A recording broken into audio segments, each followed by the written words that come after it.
Hey, real quick, little life advice and guidance point you in the right direction from your big bro's perspective.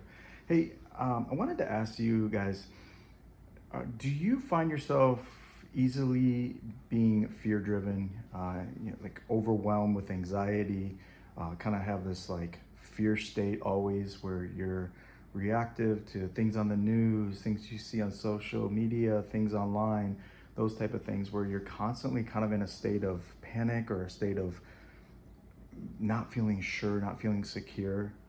It could be the media, which often is programmed to be able to push an agenda and push that fear-based, fear-driven type mentality onto you. So you take on more of a fearful worldview. You hear a lot of times about things that happen overseas, and they're trying to. You see all these constant news feeds on certain topics of whatever agenda they're trying to push. It's usually based in fear or some kind of division. If you guys are taking that in on a regular basis, guys, it will consume you and it will make you more fear driven to where your faith and being able to see miracles happen in your life, see abundance, see manifestations take place of faith. It'll be harder to see that happen because you're taking in all this old paradigm stuff, all this old material, all this junk that just keeps you enslaved to the man, to the elites, to whoever it may be.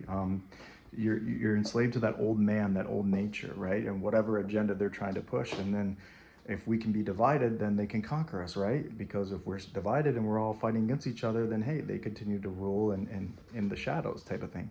So the biggest thing is to stop taking in all that junk, really. Cut yourself loose of it. I was thinking about this because I like to travel. Often you'll hear about how dangerous like a country or something is, and then you'll talk to people that are over there and like, it's not that dangerous. Or you talk to the people over there like, it's really not that dangerous. I don't know what they're talking about. Yeah, there's a few things that happen once in a while, but it's not like they make it sound on social media or whatever it may be. So whatever agenda they're trying to push on you, you guys have to block it out. You have to purge all of that so that you can free up those wavelengths to be able to connect to your spiritual higher plane, connect with your creator so that you can manifest, you can walk in abundance, so you can start seeing your faith-filled dreams, your faith-filled prayers start coming into fruition. So start there, block out the noise. It'll take a detox from social media or whatever you have to do, definitely from the news, stop listening to that. And really what comes down to is you can clear off your plate, so to speak, so that you can bring in more positive affirmations. So anything in your day, continue to only take in positive things. Be real about what's happening, yes, but take in positive affirmations. As always, your love seen, adored. You're perfectly imperfect. It's perfectly okay.